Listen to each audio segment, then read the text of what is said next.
Hello po mga kababayan, magandang araw po sa ating lahat. Ngayon po ay gusto ko lang pong ibahagi sa inyo ang recipe po ng boiled pork belly with soybean paste po. Let's go! Hanggang bibimba, timplang pusong sa mga recipe sa Ito po mga kababayan, kung bago pa lang po sa aking channel, pakisubscribe po at pakilike na rin po and share yung aking video. Thank you and God bless. Ayan po guys, yung gagamitin natin na pork belly. At saka yan po, onion at saka garlic po.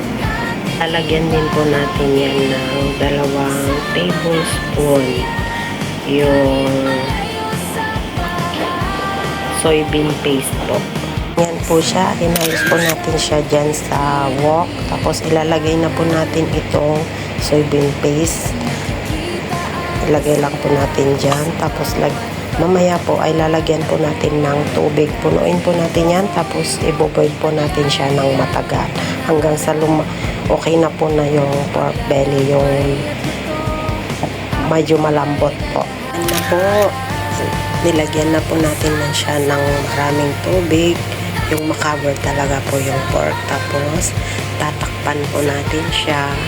Yan po, nakatakip na po siya.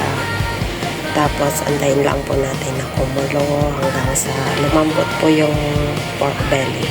Lagay, luto na po. Sigain mo tapos natin ng ganyan. At ayan po.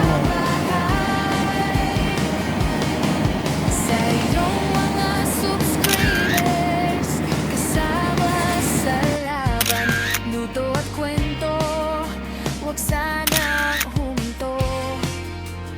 Sana po ay nagustuhan nyo yung binahagi ko pong simpleng recipe ng boiled pork belly.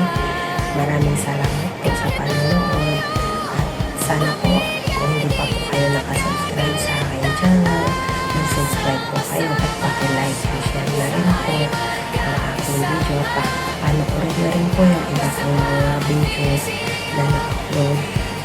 Mag-ingat po tayong lahat and God bless. Bye-bye!